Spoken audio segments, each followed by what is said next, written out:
From Dragon 360, this is Digital Banter, a podcast focused on modern marketing tactics and driving real business results. And now, here are your hosts. Welcome back, everyone, for another episode of Digital Banter. We had so much fun talking about brand marketing versus product marketing with Melissa on a previous episode that we decided to kick it up a notch and take it to another level, talking about brand. So as a result of that, we have a very special guest joining us today, Kyle Duford, which is the president and executive creative director from The Brand Leader. Kyle, thanks for joining us. Yeah. Thanks for having me. Don't tell Melissa that this is a step up because she might get annoyed, but I'll make sure to chat her on the side real quick here. So real quickly, just to kind of talk a little bit about your role and The Brand Leader. The Brand Leader is a brand-first creative agency that specializes in connecting brands with customers in game-changing ways, including advertising, brand, and design. And Kyle, I think the reason that we wanted you to join us especially is because you bring a very unique perspective, not just in that approach, but you do a lot of work in the same verticals and areas that we do as an agency, B2B and B2C, right? yeah, that's true. It's kind of like riding a bike too. You know, you're not going to change based upon, what street you're riding on. You still need to ride a bike the same way. You're just going to different destinations, if that makes any sense. So, yeah. So the B2B, B2C, we have a lot of people come to us and say, "Are you more B2B or B2C?" And I'm like, "We're about brand." And if you get brand right, it kind of doesn't matter, really what space you're in. It might matter the tactics on how to reach that customer, obviously, or what you're trying to sell. So yeah, we're similar in that vein, but I think we're also similar and we share the same kind of agnostic idea. It doesn't really matter where you are because in your case, digital marketing is digital marketing. Exactly. And I think you give a good kind of jumping off point there as far as kind of getting the conversation started around what does brand mean to you? Like, how do you define brand in the context that, you operate in? We say this a lot when we do pitch decks. If you know who David Ogilvy was, famous ad man from the 60s, wrote Confessions of an Advertising Man. They, referenced him in Mad Men. He was one of the original Mad Men. And I think it was like 1963 or something. He said that a brand is the intangible sum of a business's attributes. And that could be, not just your logo, but the way you answer your phones or what's printed on your aprons or how your bag is handed off or how you, whatever. We take that a little bit of a step further and we just say, while we love and respect Ogilvy, we think he only got it half right. We think the other half of the equation is that human to human connection that a brand can build with people, with its audience. And it doesn't have to be its consumer or its customer. That's important. It can just be its audience. I might, I run in Hoka's and I run every day and I run in Hoka's, but I know what Nike is about. I know the brand Nike. I revere the brand Nike. I don't wear Nike necessarily, right? So it doesn't necessarily have to be the people that you're selling to, but I still have an emotional connection when I close my eyes and think about Nike, all those things that Nike means to people. And so that's how we look at it. We look at it as this human-to-human emotional connection of what a brand means. And once you hit that state, once you kind of build a brand into a point where it's out there and you no longer own it, it's kind of owned by the people, then you've got something special. It feels like so many times that brand just becomes like an afterthought though, right? It's like you did it, you check the box, and then, you know what, maybe I'll revisit it when I have to redesign the website. But in many cases, it just feels like a complete afterthought. Is that kind of some of the conversations and instances that you run into? Yeah, I mean, branding can be something that is kind of point in time, the act of branding something, but a brand is kind of like, it's out there. It's kind of ethereal. It's just kind of like, you can't touch it or hold it or taste it or smell it. It's not a thing. It is just kind of everywhere. And because of that, it's kind of really incumbent upon brand owners or brand stewards to make sure that you don't lose track of it, that you don't stop thinking about it. You have to continue to work on it. It's kind of like, I just recently heard a singer talk about songs and writing songs. And I think it was Jack White, actually, formerly of the White Stripes. And he was talking about how when he writes the songs and he kind of it just comes to come out of him. Once it goes out and gets printed or pressed or whatever, or streamed these days, it's owned by other people. And when they start singing it back to him, it's no longer his song, it's their song. He doesn't control it anymore. And God forbid he tries to sing a different line to, Seven Nation Army, people are going to let him know, right? Because he can't just do that. Bono tried to do this with U2. He tried to change up songs, and I think they're doing on the new album actually. And people are pissed because it's like, you can't. That's the song I grew up to. In many ways, a brand is the same thing. It's owned by the people, like I just said a minute ago, and so you kind of always have to keep an eye on it. It's your baby, and it's just out in the world. So how is it growing? How is it developing? What can you do to help nurture it, even if you don't control it anymore? So the mistake that a lot of businesses make is we branded something, and branding comes from literally the act of ownership and brand, literally from cattle, right? Branding, if you're a Yellowstone fan, branding people in that case, or cattle with your mark. What's called a mark, and you leave a mark behind. But it doesn't stop there anymore, because once that cattle or that thing or that product or service or just feeling is out in the world, you still own it, but you don't control it. And so there's this, you can kind of nudge it, you can guide it. And that's really what a lot of brand stewards do, brand managers, brand officers these days. That's kind of what you can do. And because of that, you can't take your eye off the ball. So it's not just a one-off act. Designing a logo can be a one-off act, and that's part of a branding process, but that's just a logo. It's your visual identity. It's the visual expression of the brand. And so all those other things, how you talk about yourself, how do you talk to people, if it doesn't back up the brand itself, you will fail miserably, and then you have kind of a riot on your hands in certain cases. So it's such a fantastically insanely interesting, complex world of branding, but they're barely touching the top of it. So I thought it was really interesting what you said there around that, almost like you don't have, I don't say you don't have control over your brand, but you don't own your brand at a certain point of time. Kind of leads me to the question of when's a good time in a business's life cycle to start focusing on brand and trying to guide it in a certain direction. For example, we work with a lot of startups, right? And we talked about, there's kind of what we talked about last week is the product marketing side versus the brand side, where on product marketing, you're focused on getting product market fit. And I feel like a lot of these startups, they don't, they're trying to find that first and then kind of develop the brand after that. Do you think that brand is something that needs to be thought about from the beginning, or would you almost lead with brand and then find the solution that falls within your vision?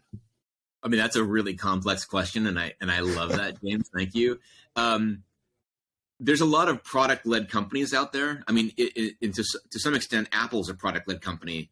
Google is a product-led company. Nike, to some extent, is a product-led company because you're actually selling a product. It's obviously not a service. Well, some Apple services, some Google services, but the product itself is this thing that they dreamed up with in the beginning.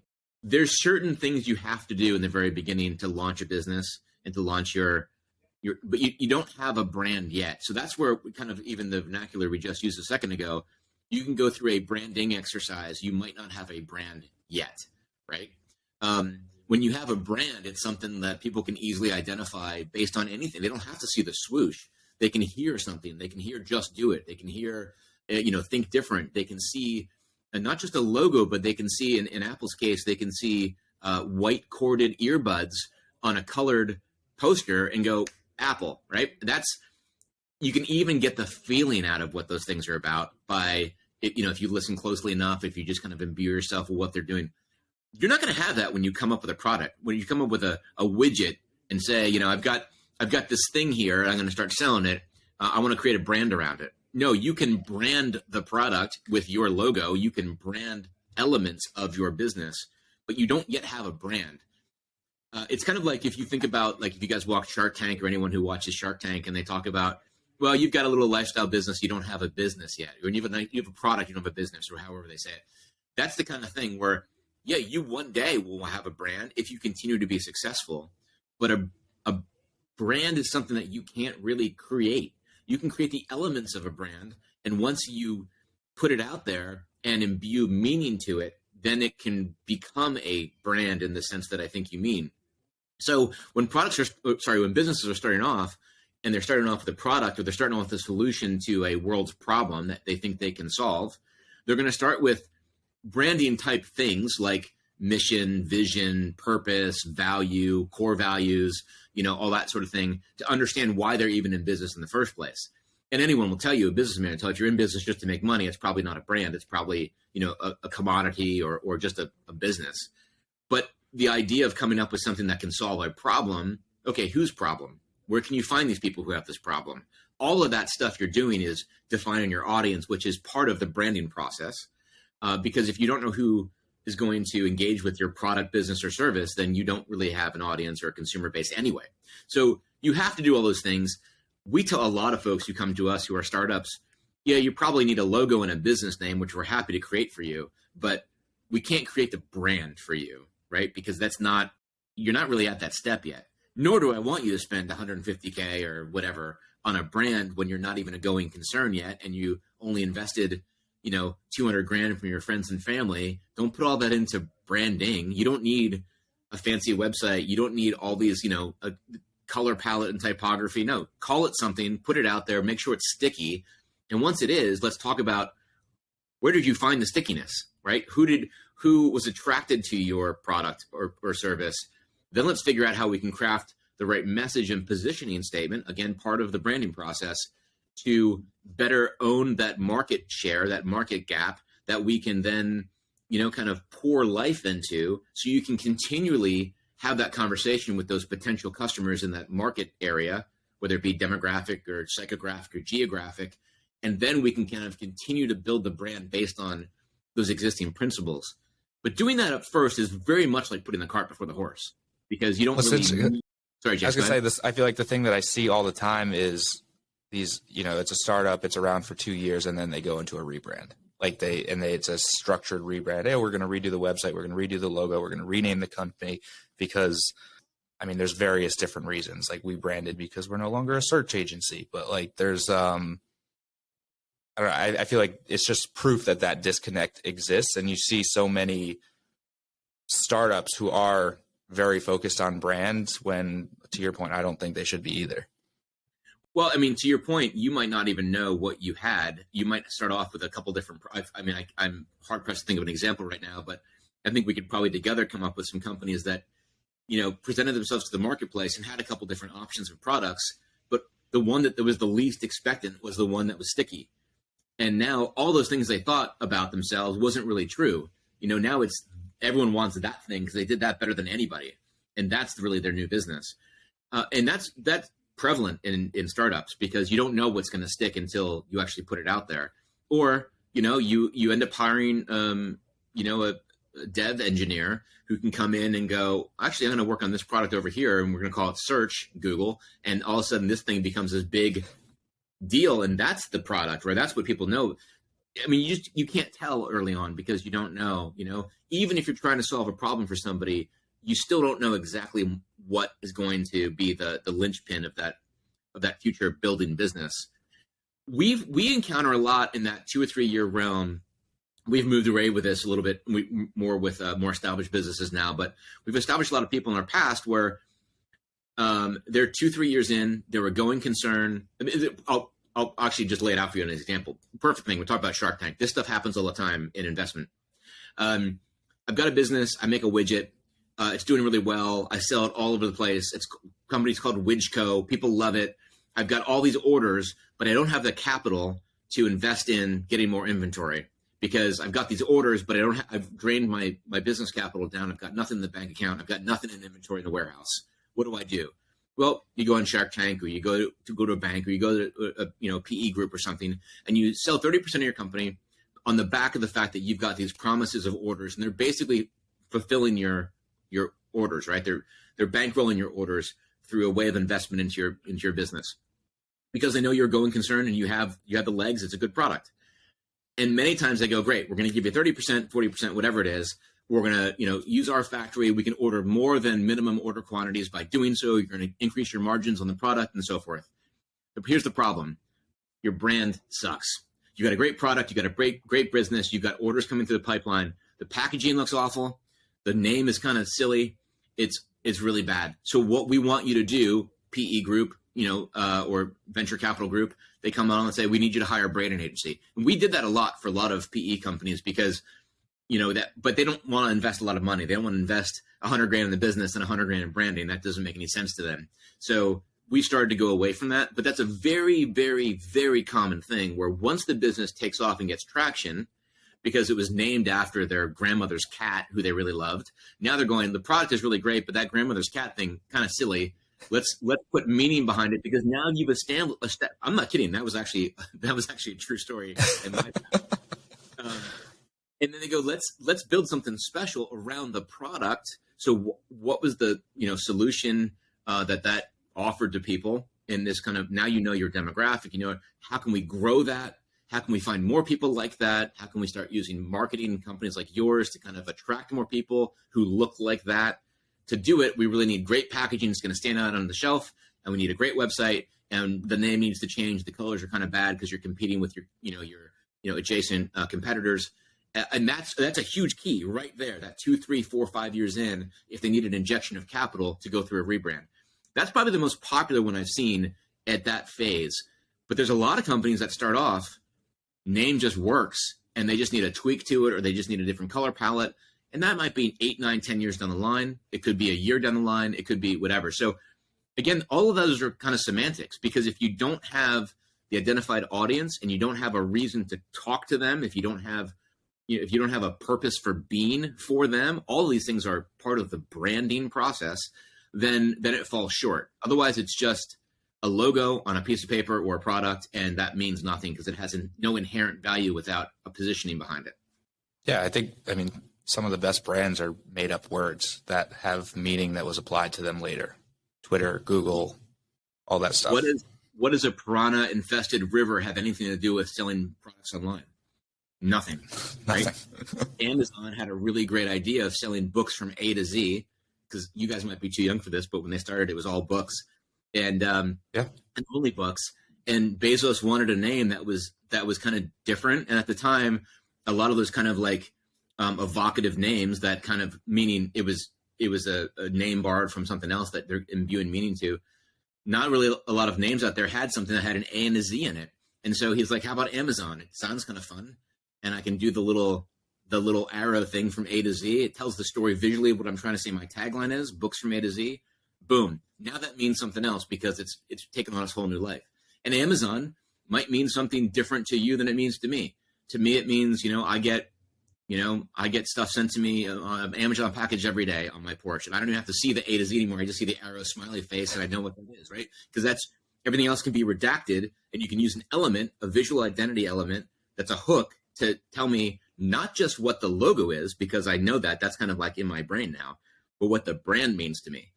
And it might mean something different to other people, whether you were fired from Amazon or you didn't like them taking jobs in your local area, or they put your local bookstore out of business, or whatever it might be. Yeah. You all have a connection to it. And they hope anyway, the shareholders hope that connection is a positive one. Yeah, exactly. So James, we have another quote to go on that board. Do you think I need more coffee? I don't think I need more. James, we got another quote to go up on the board whenever we create it. Your brand sucks, to go along with you suck at marketing. That was one that's one that we grabbed from the last episode that we filmed, Drew. So it's going to be Kyle, part of our podcast brand moving forward. We're going to do a wall behind us with like all the quotes with sound bites. Yeah. With sound bites. Wait, did I say your brand sucks? Did I say that? Yeah. You dropped it in there. Oh, well, it's not about us. You just said your brand sucks. No, you just said your brand sucks. Like in that Shark Tank kind of conversation that you had going on. Oh, right. Okay. Yeah. You're would good. Be a very Shark Tank move. No, you didn't just be like, Andy, your brand sucks. Like, I'm out. Like, just drop the mic and walk away from them. But I think something that you did bring up in there, in that Shark Tank, like, funding example is triggers, right? And like aha moments about when should the brand be revisited or reviewed? And I know when we were kind of planning out today's episode, you had also talked about when a brand goes off the rails, right? What do you mean by that? And maybe kind of wrap that into your answer. Yeah, well, I mean, you hit on a couple of things there. When a brand goes off the rails, it's really kind of like when you're doing something that you think is right for it. But again, we talked about how a brand really isn't owned by you anymore, and so you have the. I mean, it's a precipice that you need to kind of balance on, because you're always wanting to push things forward at the same, because you want your business to grow, because that's the name of the game, right? That's a brand well, I was going to say a brand doesn't make money, but that's not true. You can put FUBU on a shirt and that makes money these days. But so it's not just that, but the business actually needs to advance by growing. So look at the Gap. I think we talked about that off camera before, when the Gap tried to redo their logo years ago, because they wanted to be like, you know, people weren't going to malls anymore. Mall traffic had been declining the last 20 years. And this is actually pre-pandemic. They tried to change the logo. And the one thing that they didn't even think about that they had, the only thing they had equity left in, when I was growing up, the Gap was like, you know, and I'm a child of the 80s, 90s, like you wanted to go to the Gap, you found something which was not cheap. It was good quality product. And you knew that like you were stylish if you wore it. And like they had like the best khakis and cargos and like shirts. And like it was kind of right before Banana Republic came into play, another one of their sister companies. And even when they did come into play, they set them apart so much, it was almost prohibitive to purchase them. So you were just a little bit above mainstream to buy Gap, and it meant something. Well, they didn't realize that in this decline of mall traffic and the slowing of sales and the days of everything's 50 to 70% off because, they can't get people to come into malls and buy their product anymore. And even in the age of the internet, they were losing all of that. They're losing the market share to newer brands like Bonobos and Madewell and folks like that. They needed to do something. They thought they needed a fresh look. And so they changed the logo. And the logo, the serif logo in the box, different than the one in the 80s, which in the 70s and 80s, which was the sans serif all lowercase. I forget what they changed it to, but within a day they reversed it because the uproar from the internet community was so great. They were like, oh, we completely misread our customer. Because the problem is it wasn't about the logo. That was the only thing left of the brand they loved. What people were complaining about was, hey, the product isn't high quality anymore. And think about that. I know we're not talking about this in general, but just to explain that real quick, if you have a $100 shirt and now no one's coming to the mall anymore and you have to discount it 50, 60% to clear out the inventory because it's too expensive to send to the warehouse and you still need to clear it out, and now you're selling it for $30, your margin is so small, the only way to recoup some product margin is if you reduce the quality of the garment and you have it made in a different place. Instead of now Italy or even China, you're having to go to Malaysia or Singapore or someplace that's cheaper. And now the quality of the garment comes down because they need to recoup some of those costs.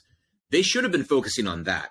But because they didn't, they thought we're just going to spin the look and make it new and fresh. It completely backfired. So it's one of those very, very interesting stories of cautionary tales, if you will, of what not to do, because they weren't paying attention to the customer. They were paying attention to their identity and their look. And that's not a brand.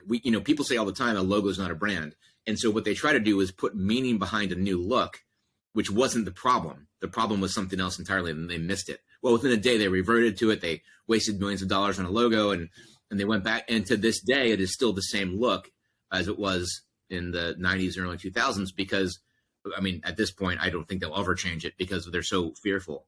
But that's the kind of thing you have to be careful of. If you think the problem can be solved visually, I would already just go, whoa, time out. What's going on here? Right? Because how do you know that? What's going on? I knew a group, a marketing group years ago called Ground Zero Marketing. And in the days after 9/11, they changed their name. Okay, that was warranted. You probably should have done that because that was, it was a little insensitive. But other than that, it's kind of like, don't look at what you see up front as the thing that needs to change. Think about everything else that needs to change.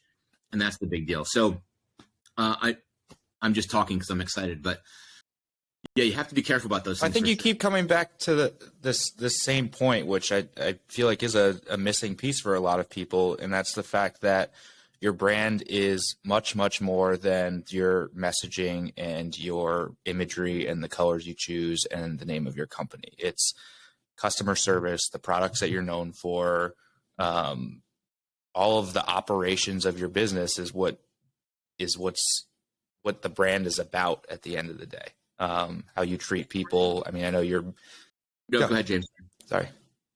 Oh, I was saying. I know you're big on the people selling to people and kind of that part of the brand, and that's all that how you get people to know, like, and trust you is through not the images and the colors.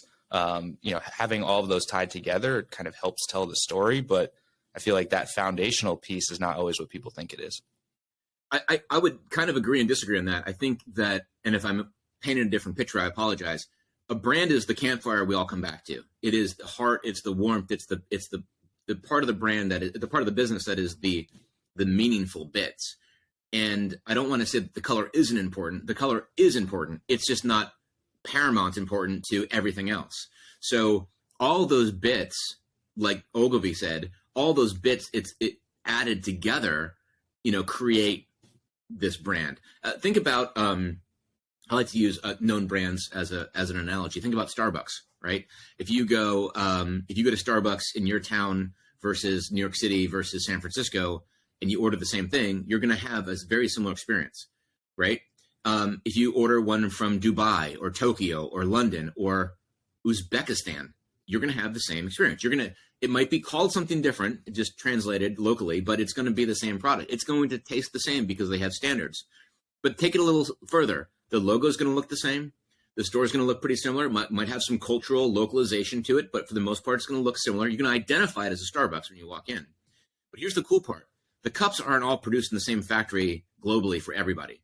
They're printed locally. The aprons aren't sewn up in one place. They have to create them globally because they have to fulfill them all across the world. Do you think the logos look the same on those aprons? Do you think the color, the Pantone color matching on the fabric is the same? Do you think the sign it's all the same?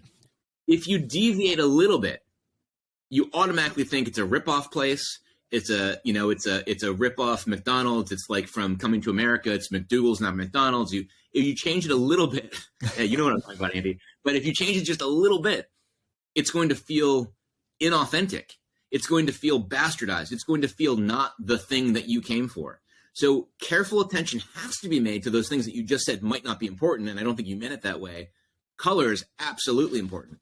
The consistency is absolutely important. But moreover, there is meaning behind those. Green means something to people. Mm-hmm. There's a certain color meaning to it.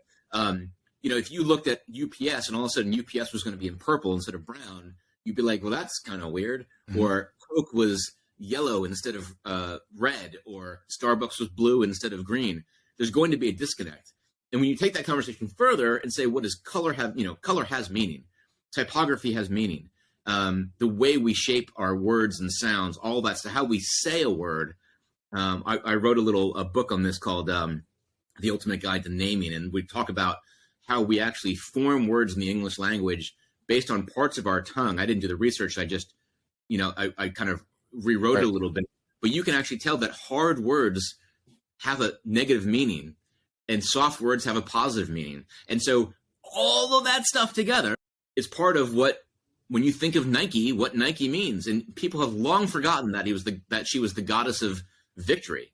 And we think about Bill Bowerman, we think about Phil Knight, we think about Michael Jordan, we think about that swoosh, we think about Just Do It, we think about women can do anything, we think about, sports are for anybody, we think about aspirational, we think about being a hero brand, all of that stuff, the color orange, the shoe boxes, Bo Jackson, Tiger Woods, Lance Armstrong, all of that is brand.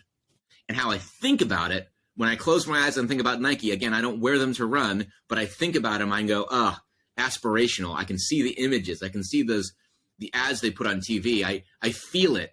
That's powerful, right? That's a brand. So, you can't do that first. You have to build the base first, and then you hope for this, and then hopefully a company like us can help you get there. So I want to tell a little bit. So you mentioned Pantone, right? So you might not know this, but we worked with Pantone managing their paid media for like 8 years. The wrong syllable. Yeah, so we know the importance of color consistency, and to take it even like one level further, there's a whole part of the business that's like focused on like standards for food and medicine and stuff like that. Because I mean, just to give some more examples of how important that consistency is, if you have one package that's printed off color, right? That could be perceived as old. Like, okay, they ran out of ink. That package looks old. I'm not going to buy it off the shelf. It's going to sit there. Nobody's going to take it.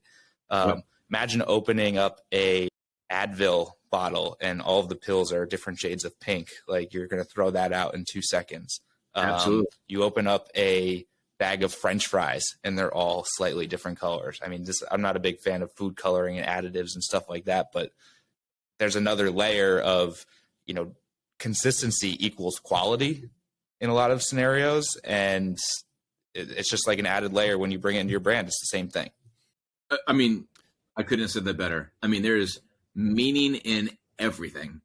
And if you don't think there is, then you have to kind of rewind a little bit and kind of readjust your focus, because literally everything you do can be, especially in this day and age, can be perceived in a way that could be derogatory to your brand or business. So if you don't have a way to explain why is it this color, and you might never talk about it. You might never explain why is Advil brown. Like, I don't think I've even wondered that, right? Because it's a coating on it. So it's not really, it doesn't mean anything, but you're right. If you ever changed it, it would be like, what the hell?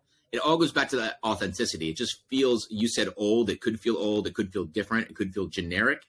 It could feel wrong. It could feel tainted. There's so many things. There's meaning behind everything. And so you absolutely have to be consistent. We call it a red thread. It's consistency in color, consistency in logo presentation, consistency in visuals. It's everything. It's, even down to the boxes and the cups and how you answer the phone.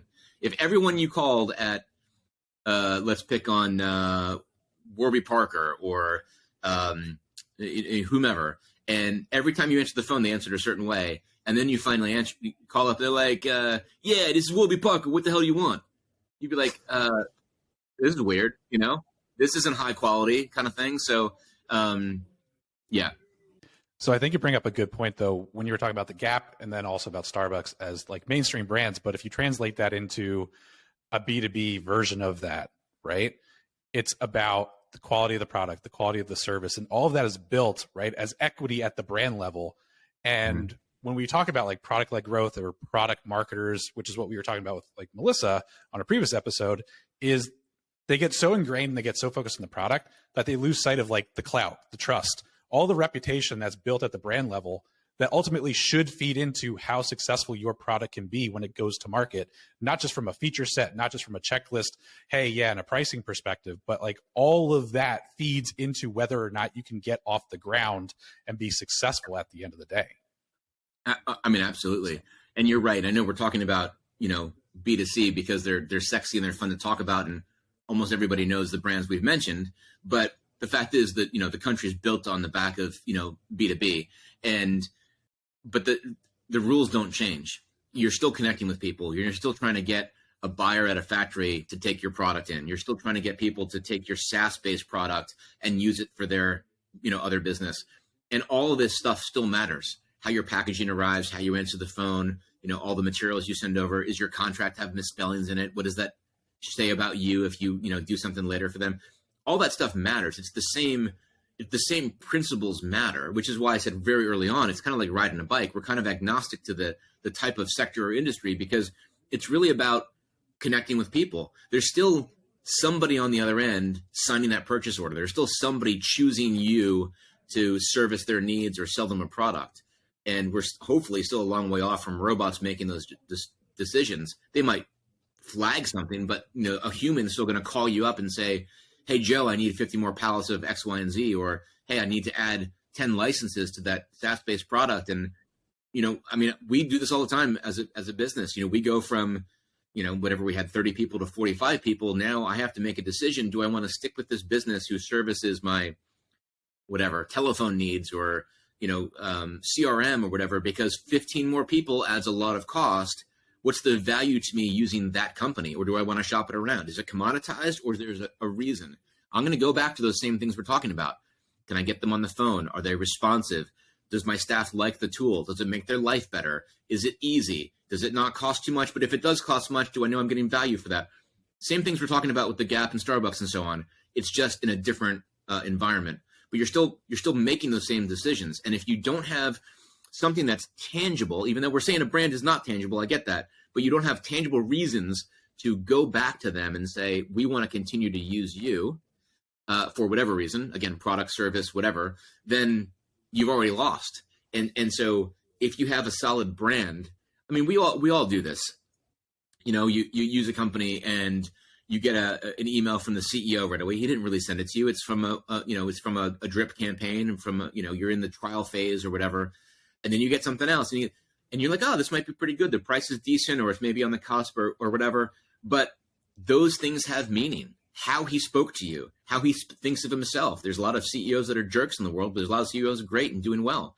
If I got something from Tom's and I'm going, oh, well, they're going to give back for every shoe I buy, they're going to give, a pair of shoes to somebody in Africa. That purpose-driven brand has a lot of meaning to me. I might not want to wear a pair of Tom's every day, but I know that when I do, I'm reminded of the fact that, oh, some kid someplace is wearing a pair of Tom's because I bought that pair that I might not wear that much. All of those things matter. And so connecting it doesn't matter if you're in industry or if you're in consumables or whatever it is, it all matters. And that red thread that ties it all together is literally brand. So I think you touched on something there too with the CEO kind of angle of things is personal brands and then corporate brands. So we've talked a lot about corporate brands so far, but can you start to shift the conversation towards personal brands? Because that's especially true in B2B as well as D2C and B2C, but especially prevalent on B2B when we have evangelists, we have influencers out there, all of those talking heads that are kind of building whether or not your brand is perceived accurately or not, right? I mean, it all comes down to authenticity, and consistency. Right.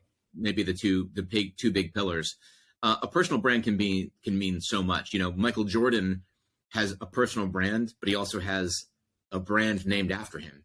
And so I know we're talking about the former. So what are people like in their day-to-day lives? How do they, if I have a decent presence on LinkedIn, I talk about a lot of things. I talk about things like my own faith and my, depression and mental health journey and leadership and things like that. Now, if somebody sees me on the street and sees me smacking my kid or telling people, I never struggle with mental health, it's just bullshit. People are going to go, what the hell? Like, I thought you were the guy who talked about this, And so you have to be consistent and you have to be authentic. In the digital age, it's really, really tough to identify who is authentic and not. I mean, especially in this influencer marketing age where influencer brands pop up. And I mean, I was just on a trip with my wife. We're down in Miami, and every 10 feet, I saw somebody posing for a picture.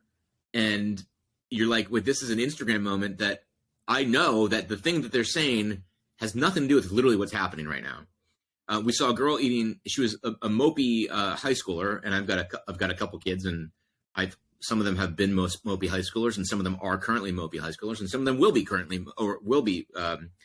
We all go through that phase. But she's sitting there at the table, pissed off, like looking all, and then she pulls out her phone, smiles, twirls her hair, takes a picture in front of her family, like I'm eating dinner with my parents, posts it, and then immediately we went back to who she was. And I'm like, oh my gosh, that was the fakest moment I've ever seen. This poor child is going to grow up thinking that life is all about social media and then not going to have any friends. But my point is that you have to be the same person you are individually as you are as your persona, unless you really identify that this is a persona, an act that I'm playing. Radio DJs, for example, or actors sometimes can be like, yeah, that's kind of who I am in the public, but here's who I really am in private. And you can kind of delineate that, and people give a little bit of forgiveness for that because they understand the situation. But for personal brands and for businesses and CEOs, whatever, just be authentic. It's the hardest thing in the world to do because it means being vulnerable, being authentic, admitting to mistakes and failures and so forth. And that's a hard thing to do, especially for men in this country.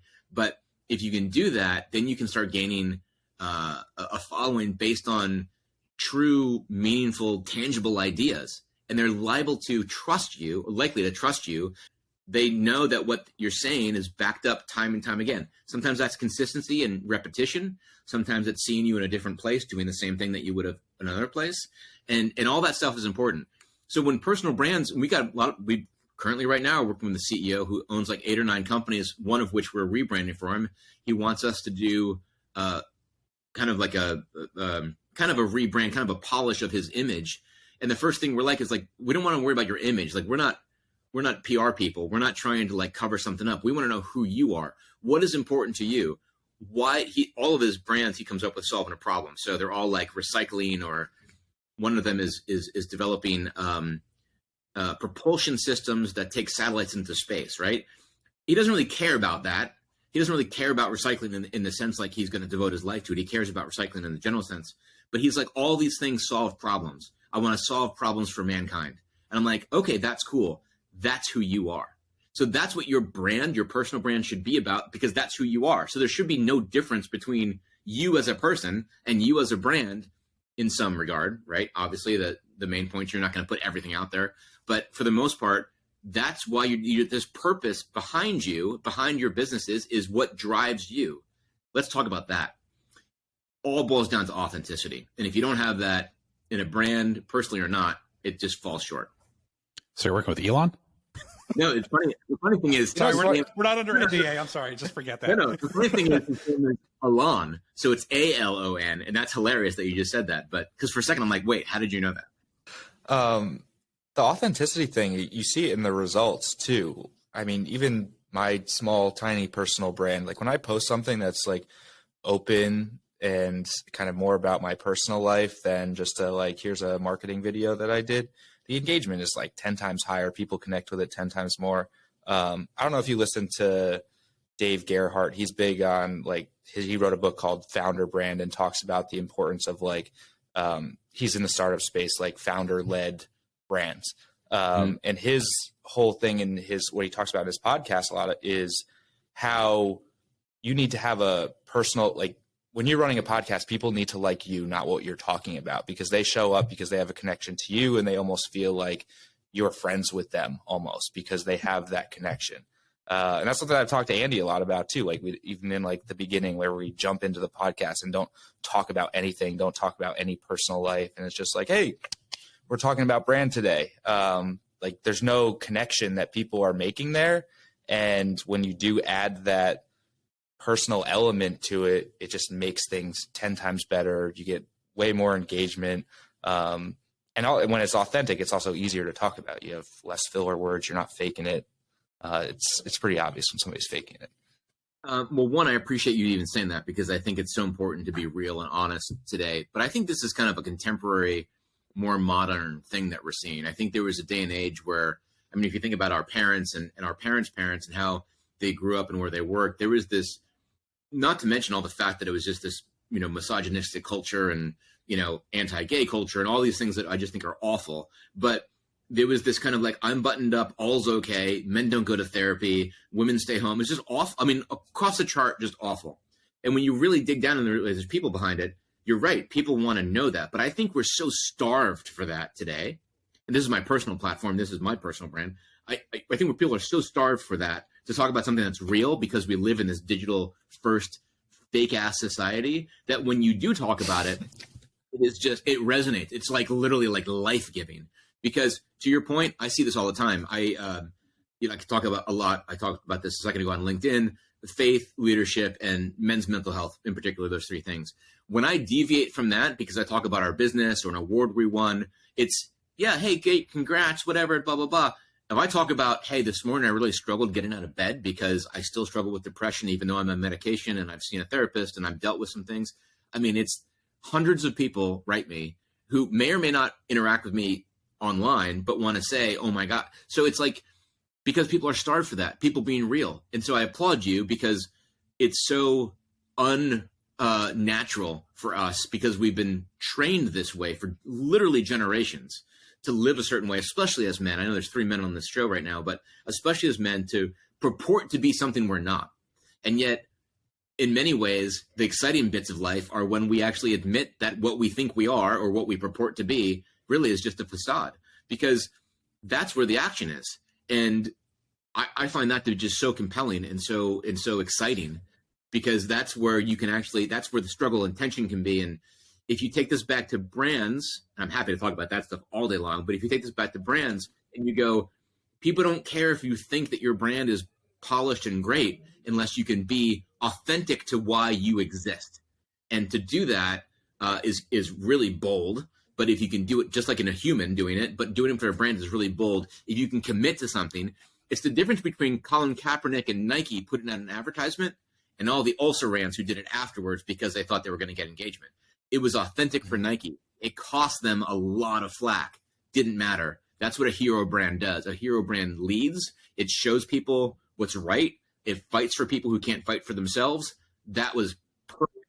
And all the people behind it who said, "Oh, we're going to do this too," felt a little gross, even though the content and the context of what they were trying to do had meaning and was compelling and still resonated with people. It just felt a little off because you're like, oh, X brand never does that. They did it now because everyone else is doing it, you know? Yeah, it's like the same concept of if you're at a conference and somebody's speaking and you're afraid to ask a question because you think it's a dumb question, but it turns out everybody else has the same question. So like when you ask that, it says something about you. It is authentic. It's kind of the same scenario, and people really respect that at the end of the day. I think people agree. I think this is not a but an and. I think most people just appreciate people who are just so transparent. They can ask what they think. They can say what they feel. They can do what they believe in. I think there's just something really compelling there because most people. I have two of the 6 children are sons. I'm trying to raise my sons in a world where they can admit failure. They can talk about their emotions. They can be real and still be quote unquote manly in the sense that you can still achieve whatever you want to achieve. You can still, tackle whatever, wrestle a bear, whatever, but it's really important to care for your wife, to love your daughters, to treat people with kindness. Like they don't need to be mutually exclusive. They can be compelling together. Those are the most interesting people. And if you look at those people in society, that's where the action is. That's where the realness in an unreal world is only existing. Going back to Chat GPT and stuff, it's why that stuff, it scares me, but it's like, I don't really care about it because I'm like that. People don't yearn for that. People yearn for somebody putting your hand on their shoulder and saying, it's going to be okay. Let's talk about life and have a cry or have a celebration. It doesn't have to be negative. It can be positive. That stuff is compelling and exciting. And when brands do that, or when the leader of a brand does that, it's like magic. Yeah, well, brand is all about emotion and evoking emotion. And talking about AI, like AI is trained not to have emotion. You can ask it to write in a certain way, but you can't convey the same emotion in the same way you would as the person who has those emotions. I had a friend years ago who said, I know, Andy, you want to say something, but I had a friend years ago who said, I know I don't want to go to London because I'm going to get stabbed. And I never want to go to Paris because of, they hate Americans, all these kind of stereotypes. And I'm like, yeah, but until you can tell me what it smells like to be in a bakery in Paris and smell bread that's been baked in the morning and rip it open and have your cup of coffee, like until you can tell me what that feels like and smells like, and you haven't experienced it. So you can read about it, you can talk about it, but you don't know what it feels like. And a brand is very similar. You have to engage with it. You have to experience it. You can't just look at it from a distance and go, because that's just visual. But if you don't understand it by living it and breathing it, then it doesn't, and that's really what it's meant for, is to live, not just to be. So because we're both leaders of agencies, we both have the wherewithal to think about finances and things like that. So I would be remiss to not ask the brand guy, how do you sell branding initiatives or justification for all of the things that we talked about today internally? Because they are somewhat fuzzy, right? They're not about driving leads. They're not about necessarily pipeline or revenue or anything like that. They're much bigger than that. So how do you sell that internally? Well, it's all down to like who cares? Like, what's your why? If you're a Simon Sinek fan at all, why should people care about you? Are you solving a problem? Are you just doing it better than somebody else? Do you have a product that you can't live without? Is it just an exciting thing that you want to work with? Why do people care? And when it comes down to that, it all comes down to, if people don't know who you are and what you stand for, they're not going to buy your product. So it's the awareness part. It's the top of the funnel stuff, to use your language probably, of just getting awareness out there. You might not engage with the brand, but if you don't know who they are, then you're never even going to choose them as an option or look at them as a potential option. So a lot of it is just looking at what's taking your purpose and extrapolating it to kind of mapping it to your roadmap of growth. Going back to what we said earlier, I'm not going to convince somebody or want to convince somebody who starts a brand new business to spend $150,000, $200,000 on a full rebrand or a brand exercise, because they might not have the cash for it. And no one really cares right now because they're not big enough. But when you get to a point when people start going, I wonder what those guys are about, or gals, or whoever, is leading the company, I think we might need to put something out there, especially if you want to grow or stand for something, or would put a factory in the middle of a city, or, you know, whatever it is. Anytime people are wondering who you are or what you're doing, I think it's really important. So I always use the examples of ones we've talked about here, Apple, Nike, whatever. I always have people talk about, we go through the whole idea of a brand as a logo and why it's important. But we talk about things like, if I had you guys or your listeners close your eyes and thinking about Nike again, and I say, hey, Nike just announced that they're going to start an airline, and it's going to be called Nike Air, because that's super clever. And tell me what the plane looks like. Tell me what food they're serving, what's on the TVs, what the flight attendants are wearing, you know, all that sort of thing. All of us are probably, if we wrote these things down, we'd probably be pretty close to one another. Say there's probably going to be orange someplace. There's going to be a swoosh on the tail or on the side of the plane. They're probably going to be wearing some sort of Lycra, kind of like quick wicking materials, or we're going to be trainers on their feet, Nike shoes on their feet, probably serving a healthy meal, right? They're not going to be serving cookies, and ESPN is going to be playing on the TVs. That idea that we can all come up with something very similar is exactly what everyone wants to build toward. And typically you talk to a potential customer of ours and we say, that's what branding is. That's brand equity. That's the fact that your customer might know exactly what your plane is going to look like before you even come up with the idea to have a plane or an airline. That's powerful. But it goes beyond that. It's a lot more simple than that. It's sometimes, if you can't convey to your internal team, your staff, your burgeoning staff, or whatever, why you're trying to do what you're trying to do. Like, what is your purpose? What is your mission? Doesn't matter what you're selling.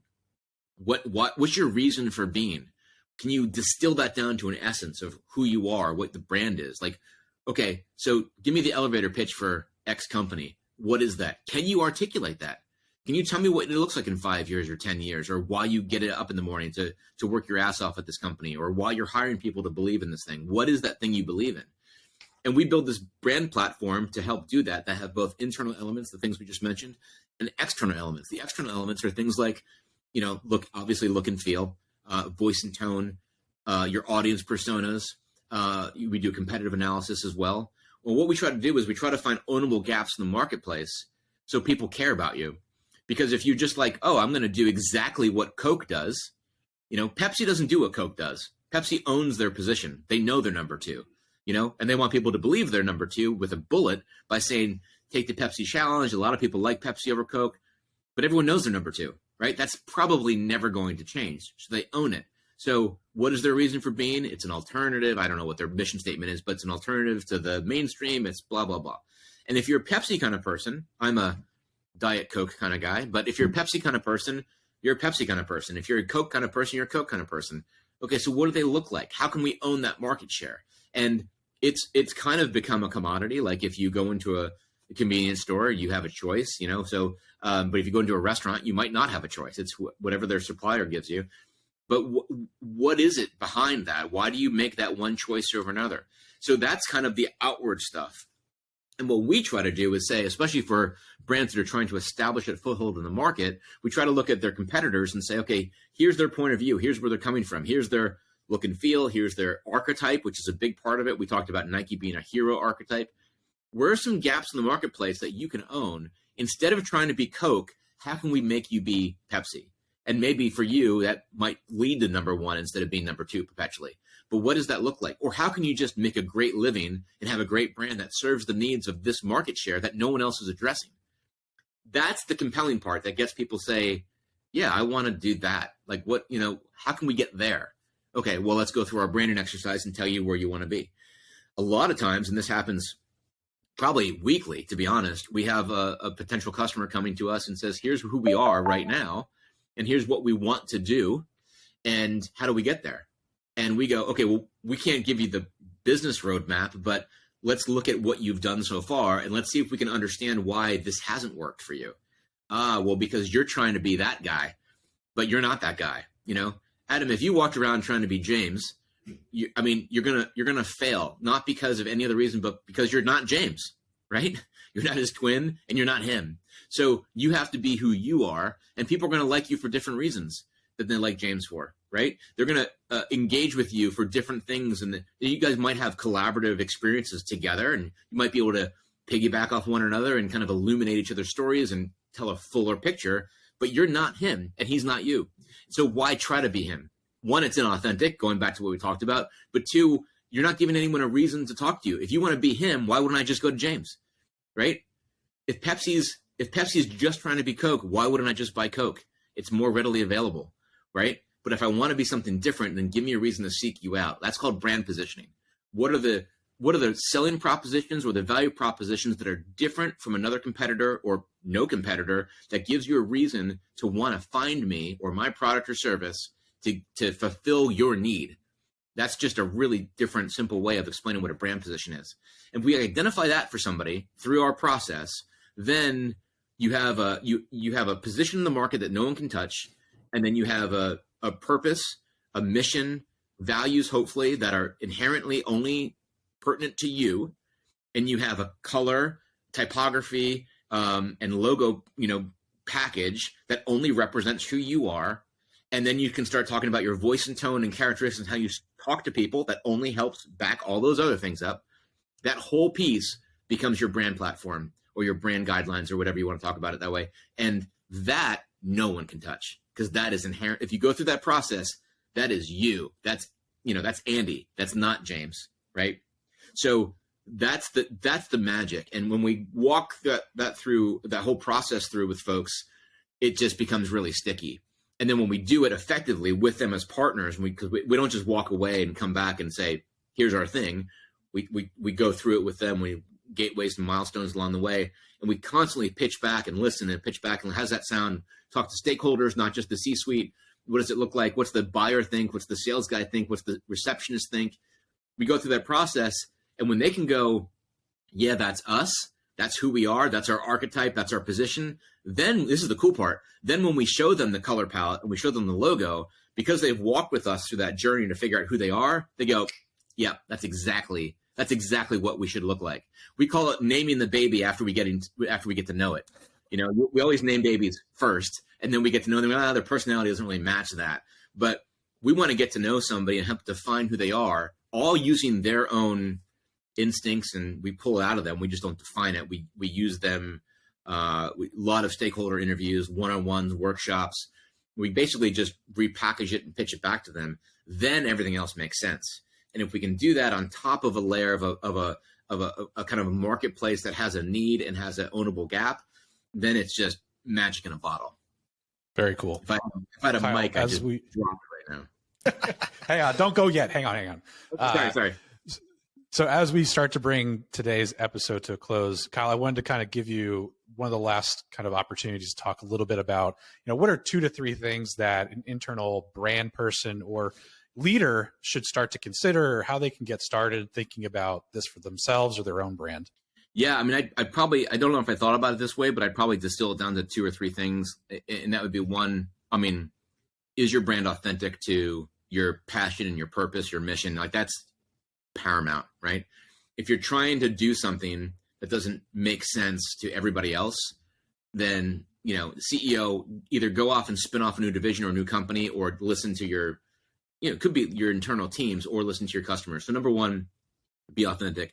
Number 2, and this might be part of number 1, but number 2 is just listen, because you don't determine your brand. We can help you figure out your positioning and how to speak about your brand, but you don't own your brand or determine what it is. That's all the people. That's all your potential people. So listen to them. Listen to your customers. Talk. One of the things that I always used to do when I was in e-commerce for years, every time I was a e-commerce director, VP, whatever, in different companies, and every time I said, as a condition of my employment, the customer service team had to report to me. And everyone was like, why? And I'm like, because that's the only way I can understand what we've done right and wrong. Because no one goes to the customer service reps and says, hey, what's the biggest thing you've heard? What's the biggest complaint? What are we having trouble with? And they're itching to tell people, but no one listens because they think, oh, they're just a customer service person. No, they're the gateway to your business and to your, hopefully to a healthy business. We would hear things like, this thing doesn't work. This product's always out of stock. This piece is broken, or your warranty sucks, or whatever, that no one else in the business might know, but they know. So listen to people. That's a huge part of it. That's number 2. And number 3 is just make sure you're consistent. Everything you do should have a level of consistency to it. It's that Starbucks apron, the cups, the whole deal, but it's also how you answer your phone. It's how you talk to people. It's don't have marketing materials out there for one group and marketing materials out there for another group that don't have a red thread between them. And we quickly unpack that, if I may. We didn't talk about voice and tone at all, but I think that's important. I have a voice, right? I sound a certain way. I believe in certain things. People expect a certain whatever from me, right? That's my voice. My tone is different. My tone is dependent on who I'm talking to, the mood I'm in, whatever it is. So I speak to you guys right now slightly differently than I talk to my children, and I should, right?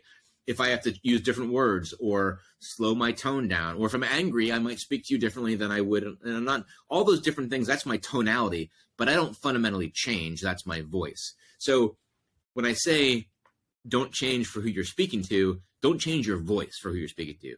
Definitely change your tone.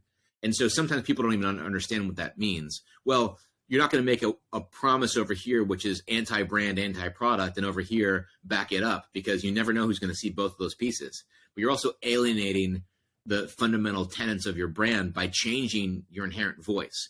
So keep your voice the same, change the tonality based on we could be on a panel and people would ask me the same questions. And because there's visibly 500 people in front of me, my tone might change a little bit. I might enunciate more. I might pause for laughter, all those things, but my answers aren't going to change, right?